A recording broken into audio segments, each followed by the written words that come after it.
श्री सद्गुरु महाराज की जय। एक दिन आश्रम में गुरुजी अपने शिष्यों को समझा रहे थे कि दुनिया के सभी जीवों में भगवान का वास होता है और भगवान हम सब में विराजमान है। अतः हमें सभी का आदर करना चाहिए, नमस्कार करना चाहिए। एक दिन गुरु की आज्ञा के अनुसार एक शिष्य यज्ञ की समिधा के लिए जंगल चला गया।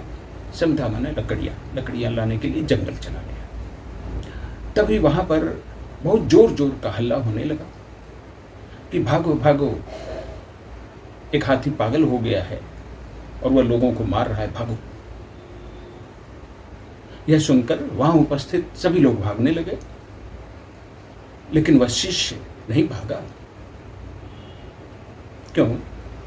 क्योंकि उसे अपने गुरु जी के कथन पर विश्वास था कि हाथी में भी भगवान होता है, हाथी में भी भगवान है। अतः भागने का क्या काम? वह वहीं खड़ा रहा और जैसे ही हाथी उसके नजदीक आया, उसने प्रणाम किया। यह सब देखकर महावत सोचा कैसा पागल लड़का है और जोर से चिल्लाया, अरे भागो भागो। लेकिन वो लड़का वहां से टस से मस नहीं हुआ। जैसे ही हाथी उसके समीप पहुंचा, हाथी ने उसे अपनी सूंड में लपेट करके पटक दिया और गनीमत हुआ कि पास की झाड़ी में पटका।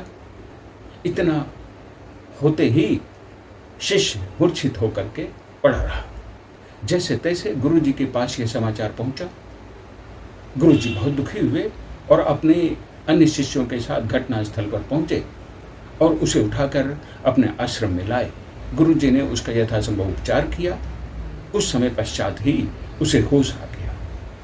फिर गुरु जी ने उससे पूछा, जब इतना हल्ला गुल्ला हो रहा था, शोर मच रहा था कि पागल हाथी आ रहा है, भागो भागो, सब लोग अपनी जान बचाकर भाग रहे थे, तो तुम क्यों नहीं भागे?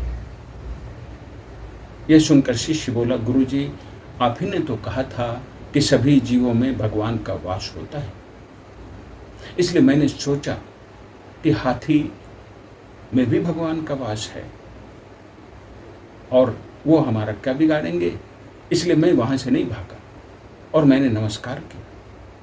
यह सुनकर गुरुजी बोले, यह बात तो ठीक है, लेकिन यह भी तो ठीक था कि महावत रूपी भगवान ने तुम्हें वहां से भाग जाने को कहा था कि नहीं कहा था? और जब सभी भगवान हैं तो महावत की बात पर भी ध्यान देना चाहिए था। तो महावत रूपी भगवान के भी बात पर तो विश्वास करते और उनकी बात मानते, और यदि तुम महावत की बात मान लिए होते तो आज ये तुम्हारी दुर्दशा नहीं हुई होती। इस संसार में जल, वायु, वनस्पति आदि सभी देवता होते हैं, लेकिन सभी की अपने अपने स्थान पर उपयोगिता होती है। कोई जल देवता पर चढ़ाया जाता है तो किसी जल में लोग नहाते धोते हैं, आचमन करते हैं।